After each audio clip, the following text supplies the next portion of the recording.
If the pandemic wasn't a thing right now, a big annual Lowriders Summer Festival would be crowding the streets of Barrio Logan later this month. That's why we wanted to re-air this episode on Lowriders.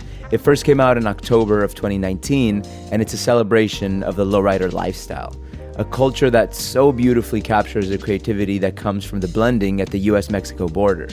So enjoy. And hey, if you have a second, look up Only Here on Facebook or go to @OnlyHerePodcast on Instagram and give us a follow. Thank you.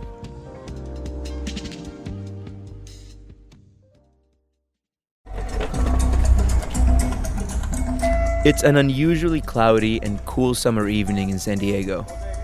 The threat of rain hangs in the air, but it doesn't stop hundreds of people from crowding the sidewalks of Barrio Logan on a Wednesday night to catch a glimpse of the dozens of lowriders cruising down Logan Avenue.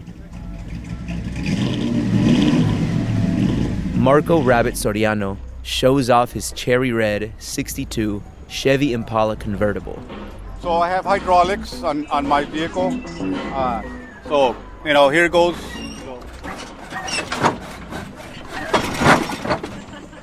The car drops so low to the ground, it honestly looks like it's gonna bottom out. But then he hits a button and the car raises up about 50 inches from the ground. That's the rear, and then of course we have the front.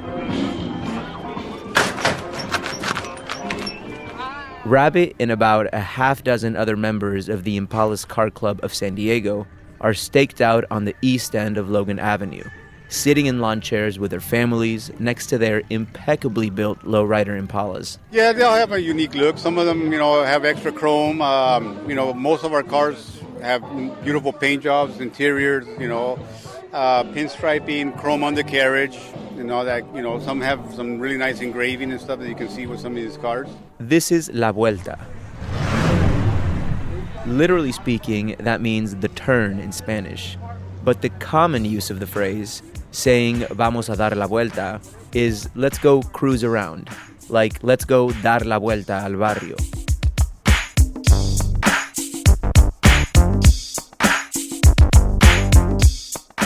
It's a bi-weekly car cruise in Barrio Logan that runs through the summer. The event has become the heart of lowrider culture here in San Diego. These days, the slow and low-to-the-ground cars and bikes can be found almost anywhere. Lowriding has become a culture created by Chicanos and exported all over the world. It's big in Japan. No, seriously. Not to mention in Brazil and other lowrider hotspots. But at the border, the lowrider scene is a lifeline. Back on Logan Avenue, Eduardo Magana is showing off his gorgeous, multicolored 1965 Chevy Impala. Wow! That's tight. It's cool like this. Wow. It is a big backyard party where everybody is behaving, having a good time. We all sit here in a corner, we'll talk amongst each other, and then we'll go and talk to everybody else in different clubs, and we're all just talking, having a good time. And a few feet away, a group of young dudes grip the handles of their shiny, chrome lowrider bicycles. We're actually starting a bike club, a lowrider bike club. Really? So, yeah. That's Nico Simonson. He says lowriding is his life. What it is, it's all family, like somebody be cruising down the street and they'll be like, oh, what's up, homie? Like, how you doing, It's never no beef or, nothing like that. And then plus, nothing's better than when you just have, when you get, a project car or just a frame, a bike frame. And it's nothing but, you have a vision for it, And I feel like that's the best part. And then, you put that vision together, and then once it's all put together, you feel proud of yourself, you have something to be like, that's what I made that. You get me?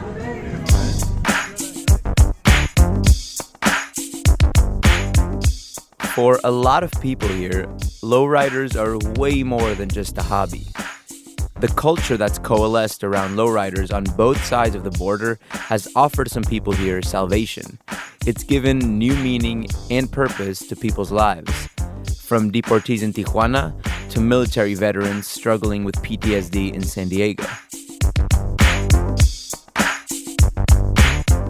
I'm your host, Alan Lilienthal, and you're listening to Only Here, a KPBS podcast about art, culture, and life at the Western Hemisphere's busiest border crossing.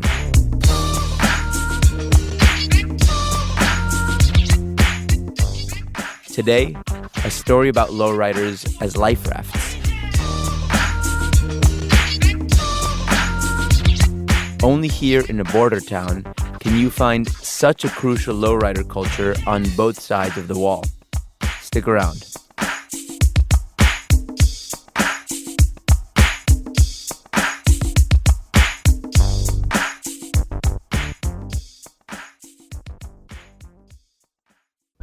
Now on The Finest, we examine an icon. Our Lady of Guadalupe has been a powerful symbol for 500 years, and artists have reimagined her as a source of resilience and pride.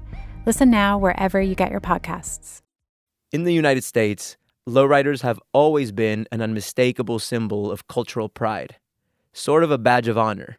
The cars, often customized classic Chevys, Cadillacs, and Buicks, are one of the cornerstones of Chicano culture. They serve as a visual protest against a white world that can consume all outside cultures. Instead of super fast race cars or lifted trucks,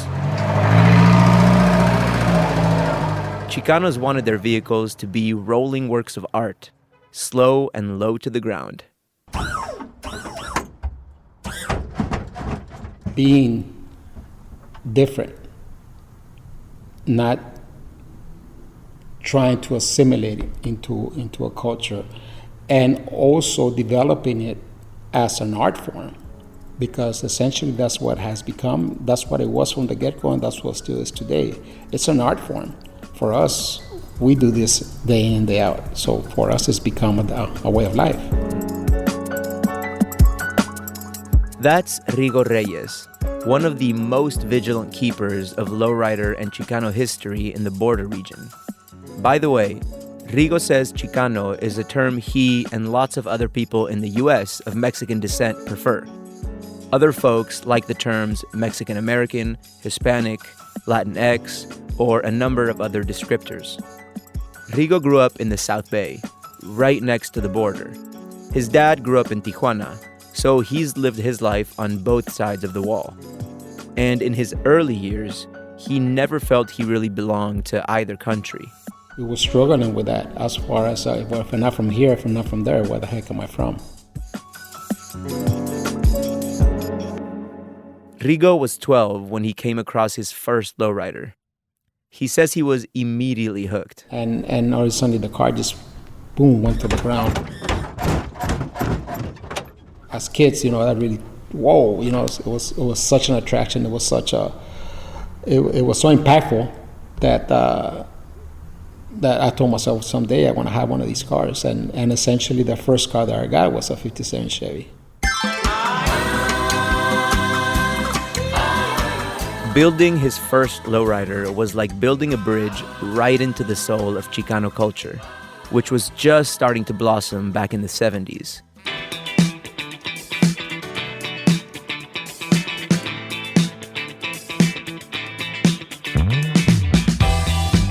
Finally, Rigo felt like he found a home, a community he belonged to.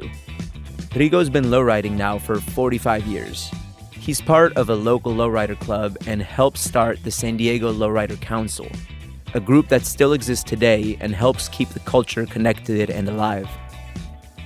Rigo also helped build the University of San Diego's San Diego Lowrider Archival Project, an online resource where hundreds of historical photos and other information has been digitized. And he co-authored a book and co-produced a film about lowriding too. It's called Everything Comes from the Streets, and you can find it on YouTube. The value that I saw in lowriding was that you made a commitment and being organized, stepping out of where you're supposed to be confined.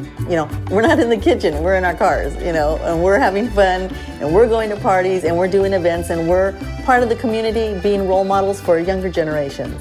One thing that has always bugged Rigo when he's researching the lowrider historical record is the lack of credit San Diego and other border towns get.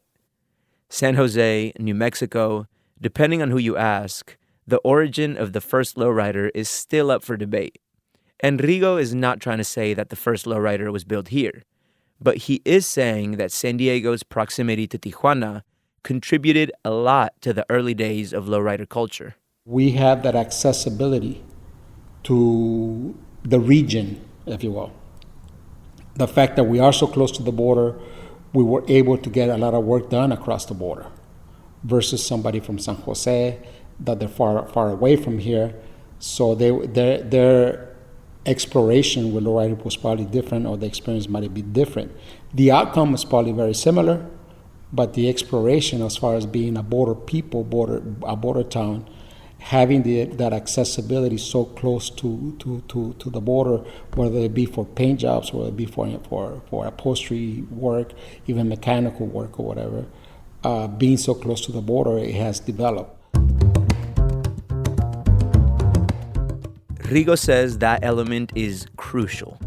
The cross-border relationship sped up the lowrider scene here by making it more affordable and accessible to more people.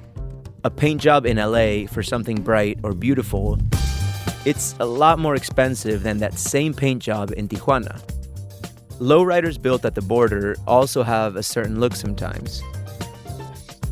Car customization styles and techniques are different across the border, and so are the tools and technology. So a distinct border lowrider aesthetic has emerged here. Like, for instance, San Diego is a military town. So in the early days of lowriding, it was common for folks here to use surplus military aircraft parts in their lowriders. Enrico says because of looser regulations in Tijuana, the paint jobs and materials they're able to use are just different. So hardcore lowrider heads like Rigo can look at cars and see the traces of being a border build. He says it's just a subtle difference that the inexperienced would likely never see. And, of course, all the people traveling to Tijuana with their lowriders over the years, that's made a big impact in Mexico. A Tijuana and Baja lowrider scene has developed right alongside San Diego's. And that's led to a pretty connected cross-border lowrider community. So you could see the relationship, you could see the correlation between the two sides of the border. There's a lot of communication, there's a lot of support amongst each other. As a matter of fact, we had a contingency here from Tijuana last week at Chicano Park from the Tijuana Council that came representing Tijuana. We had a delegation of 15 cars that came from Tijuana to represent them here at Chicano Park. And to us, that's a very important relationship. We have relations on both sides of the border. They depend on us just as much as we depend on them. Back at the La Vuelta cruise, Rabbit describes the relationship his car club has with the border. More members of the crew have shown up, and their collection of colorful Impalas are now lined up in an impressive row. It's a rainbow of built-up Chevys. And we have a lot of guys that do a lot of beautiful work in Tijuana, customizing cars that they can't come over here. And there's a lot of guys that go to Tijuana and take their cars and say, hey, I want you to do this and I want you to do that. And you see their cars, you're like, man, where'd you get it done at? You know, here, what body shop? Oh, in Tijuana. Rabbit says you can get a lowrider customized in Tijuana for a fraction of the price it costs anywhere else. But the workmanship is just as good. So we actually have, right now we have 4 of our cars in Tijuana that are getting redone completely. Frame off, chrome, paint, everything in Tijuana being done. One of them is going to be out here in about 3 weeks. We have one of my guys here, Popeye, with a 66 right over here, that he took his car down to Tijuana, $17,000. They redid the whole car. It wasn't just a little here, little there. It was a whole car. You know, so, and that's that black one right over here. And if you go take a look at it, you know, I mean, it's done correctly. You know, the doors are done right. You can open them correct. The hood, the engine, everything done correctly. Adrian Lozano's auto body shop is in the Otay neighborhood of Tijuana. It's just a few blocks from the border fence. The location works well for him since 90% of his customers drive down from the US. Adrian is big in the lowrider world. He does a lot of custom work. And while a lot of his competition in Tijuana is cheaper, he still scores clients because of the quality of his work. I think it has a lot to do with the passion that I put into the cars. I love what I do, and I love to see every car every time it leaves that the customer is 100% satisfied. You know what I mean?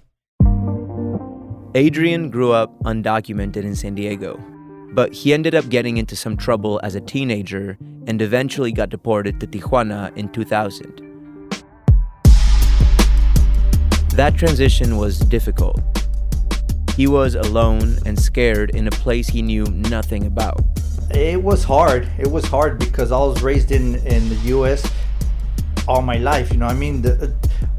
I was born over here. I was born here in Tijuana, but 3 days of being born, I was taken to the U.S.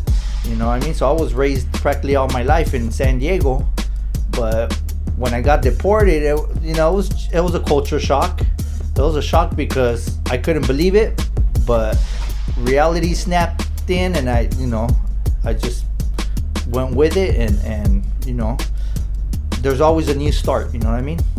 And that's the way I saw it. It took Adrian a while to accept his new reality, but when he finally did, he decided to make the best of it. He started doing what he does best, working on cars. And as he began giving classic old cars new lives by building them into lowriders, he slowly but surely built himself a new life too. Before I got deported, I had a business up in San Diego. So, when I came down here, everything shut down, and it was hard. It was a whole new beginning. And since I know a lot of lowrider people from San Diego, I said, you know what? I gotta do something different from every other body shop here, so I can kind of stand out and start pulling in all the people from San Diego and get their cars done quality-wise. You know what I mean? And it's paid off. Don't get me wrong. If I could go back to the U.S., I would. You know what I mean? Because all my family's over there.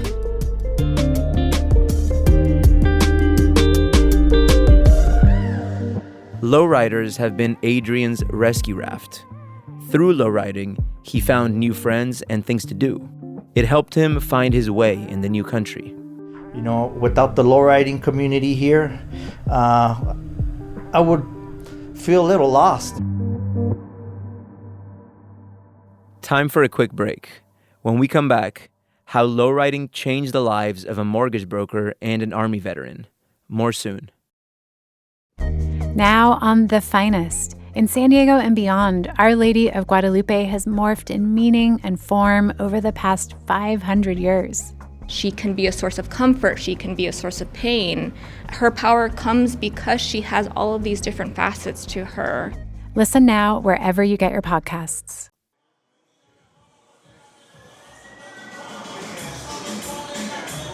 In the heart of Barrio Logan sits Barrio Dog, a lowrider-themed restaurant serving wild hot dogs inspired by cars, Mexican street food, and Southern California culture. There's a red lowrider convertible painted on the front of the restaurant, right under an open patio, so it sort of looks like the people sitting there are riding in the car.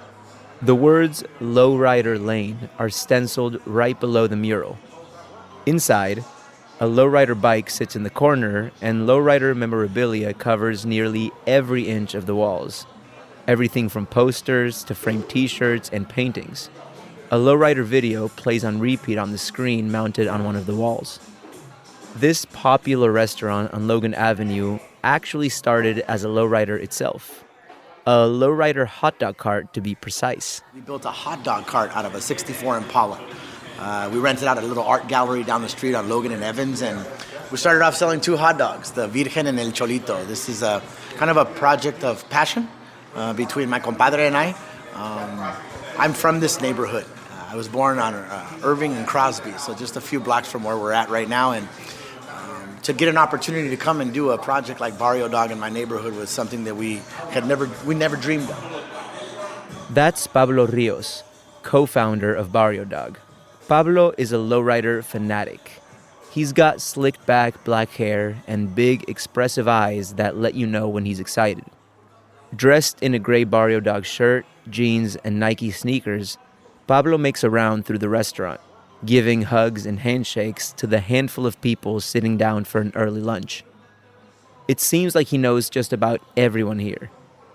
Not only was Pablo's dad into lowriding, but his aunt was the first president of the first all-ladies car club here in San Diego. As a kid, if you walked into my bedroom, it would look like this. I had every Lowrider magazine and poster on my wall, and I never thought that that would one day turn into a business. So I sometimes still have to pinch myself and say, is this really happening? Until Pablo and his business partner built that Lowrider hot dog cart, they were both mortgage brokers. They made a good living, but they started to see their neighborhood undergo a huge cultural renaissance.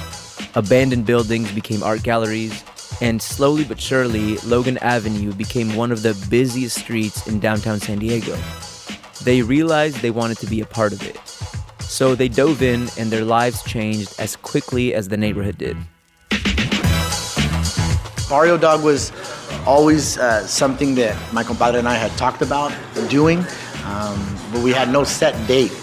And when we saw the resurgence in our neighborhood, the art, the culture, we wanted to be a part of it.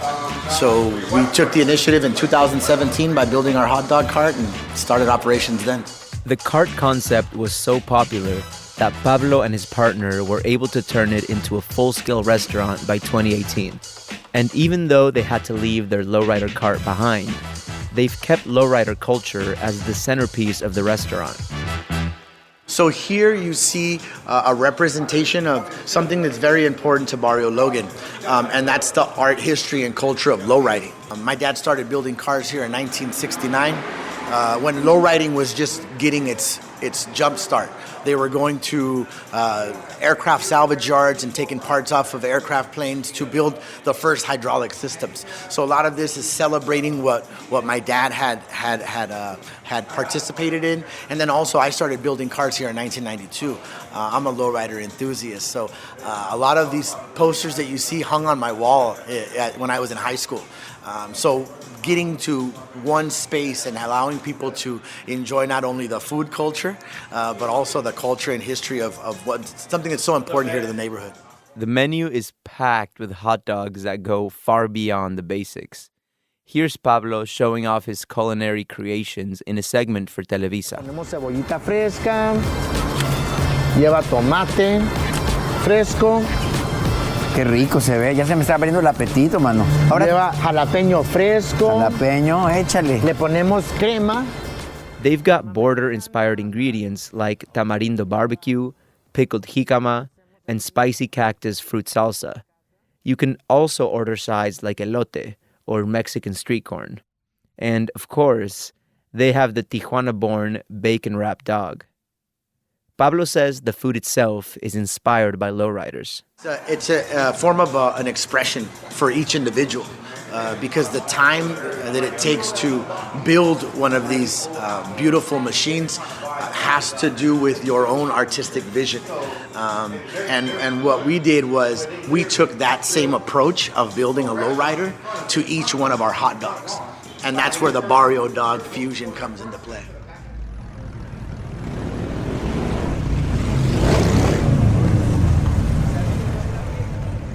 This year, the city of San Diego issued the La Vuelta Lowrider Cruise an official permit. That formal recognition is no easy feat for a lowrider car event. Other cruises like it across the region have been shut down by cities because of fear of gang activity or other problems. The struggle to get lowriders recognized as a legitimate art form worthy of being celebrated has been real, and it's still ongoing. Miguel Alatorre is one of the driving forces behind the lowrider scene here in San Diego. The biggest fear is that, there's going to be an outbreak of gang fights and whatnot. But honestly, man, a lot of the people here that come here are relatives, or people that we've looked up to growing up in the neighborhood. And they're the ones that kind of just like keep everybody in line. You know what I mean? Nobody really wants to be no car club wants to be the car club that mess it up. Or nobody wants to be associated with somebody that's going to mess it up. You know what I mean? Because it has become part of the community's fabric. Miguel is the guy who got La Vuelta going. He grew up in Barrio Logan and owns a home here now. He was in a gang when he was younger. He knows he's part of why some people are still too scared to come to Barrio Logan or Logan Heights. Some still remember it as a dangerous neighborhood crawling with gangbangers. If he helped create that stereotype, he's making up for it big time now. I was part of the problem back in the days, you know what I mean? Now I'm trying to be part of the solution by bringing up like better ideas for us, like to put all that extra time into, you know what I mean? Miguel is a big guy with a bald head and a lowrider tattoo on the back of his forearm. He joined a local business association and has helped organize lots of neighborhood events over the years. Those events have brought thousands of people to the neighborhood. And La Vuelta, which ends with a huge annual lowrider festival at the end of the summer, just keeps growing.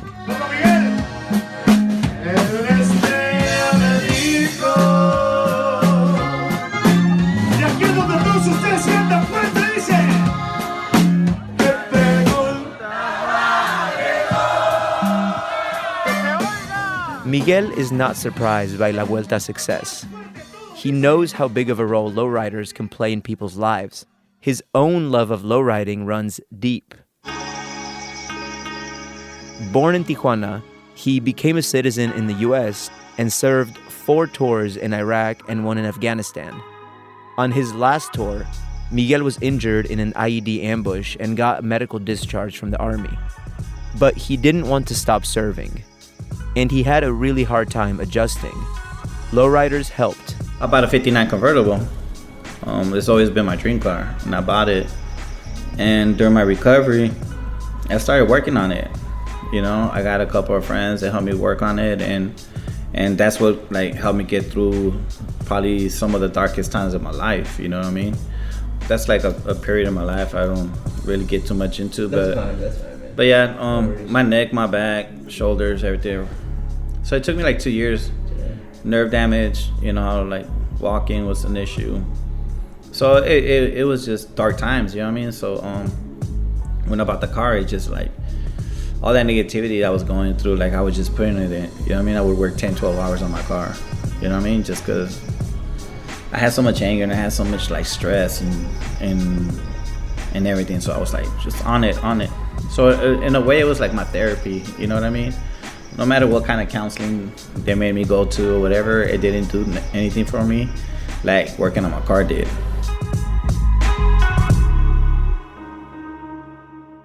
Miguel says the design of his customized car is a reflection of how he felt during his recovery.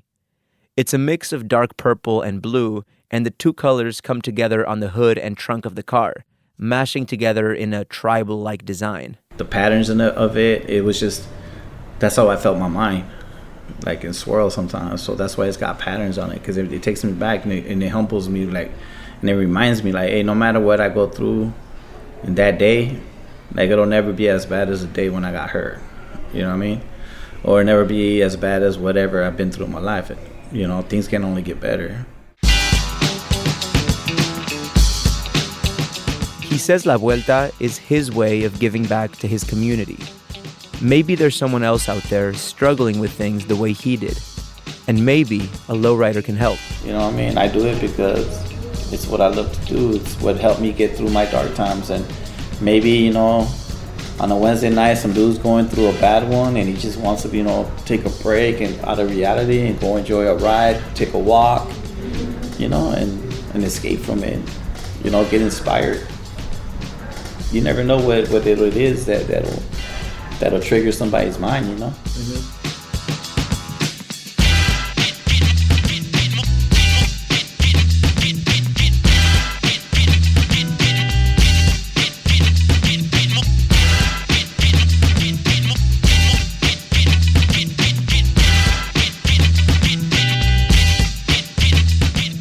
Only Here is a KPBS podcast hosted by me, Alan Lilienthal. It was written and produced by Kinsey Moreland. Emily Jankowski is the director of sound design. Lisa Morissette is operations manager, and John Decker is the director of programming. Eric Anderson edited the script. KPBS podcasts are made possible by listeners like you. Go to kpbs.org to make a donation or become a member today. Thank you.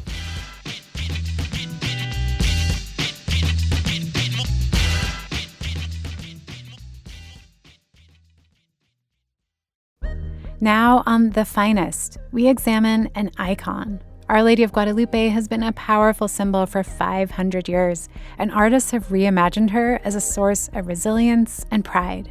Listen now wherever you get your podcasts.